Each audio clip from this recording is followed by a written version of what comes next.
Hi friends, welcome to our channel. இன்றைக்கி நம்ம சேனலில் ஒரு சூப்பரான சாக்லேட் ப்ரௌனி கேக் ரெசிபி தான் பார்க்க போகிறோம். ஹோம்மேடாக செய்யக்கூடிய சாக்லேட் ப்ரௌனி வாங்க எப்படி செய்கிறதுன்னு பார்க்கலாம். ஃபஸ்ட்டு இது செய்கிறதுக்கு ஒரு ட்ரையான பவுல் எடுத்திருக்கேன். அதில் 3/4 கப் அளவுக்கு மைதா, 1/4 கப் அளவுக்கு கொக்கோ பவுடர் எடுத்து அந்த பவுலில் ஆட் பண்ணி ரெடி பண்ணி வச்சுக்கோங்க. அதை நல்லா ஒரு விஸ்கு வச்சு நல்லா மிக்ஸ் பண்ணி வச்சுக்கோங்க.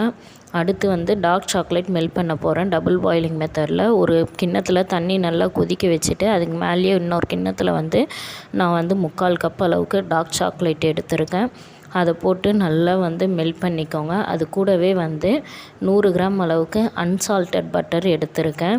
அன்சால்ட்டட் பட்டர் போட்டு நல்லா இந்தமாரி ஒரு விஸ்கு வச்சு நல்லா மிக்ஸ் பண்ணிக்கோங்க. கொஞ்சம் அந்த பட்டர் மெல்ட் ஆனவுடனே நம்ம ஸ்டவ் ஆஃப் பண்ணி எடுத்து கீழே வச்சிடலாம். பட்டரும் இந்த டார்க் சாக்லேட்டும் நல்லா மெல்ட் ஆகணும்.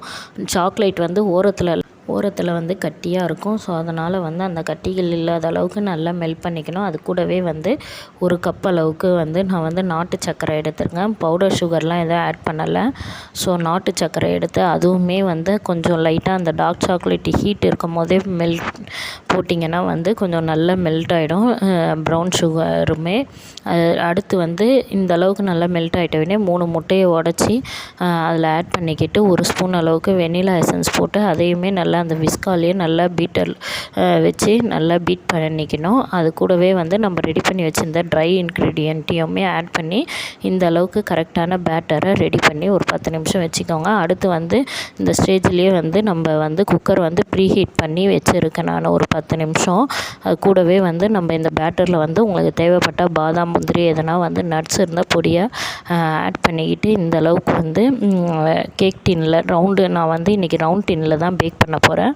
ஸோ அதனால் பேக் பண்ணி 20 to 30 மினிட்ஸ் வரைக்கும் பேக் பண்ணி எடுத்தோம்னா சூப்பரான சாக்லேட் ப்ரௌனி ரெடி. இது ரொம்பவுமே டேஸ்ட்டாக இருக்கும். கட் பண்ணும்பொழுதே அவ்வளோ சாஃப்டாக இருக்குது. சாப்பிடும் போது ரொம்ப டேஸ்ட் அண்ட் சாஃப்டாகவும் இருக்கும். ஸோ நீங்களும் இதை ட்ரை பண்ணுங்கள். ட்ரை பண்ணி பார்த்துட்டு எப்படி இருந்ததுன்னு கமெண்ட் பண்ணுங்கள். இந்த வீடியோ உங்களுக்கு பிடிச்சிருந்தால் லைக் பண்ணுங்கள், ஷேர் பண்ணுங்கள், கமெண்ட் பண்ணுங்கள். மறக்காமல் நம்ம சேனலை சப்ஸ்கிரைப் பண்ணிக்கோங்க. தேங்க்ஸ் ஃபார் வாட்சிங்.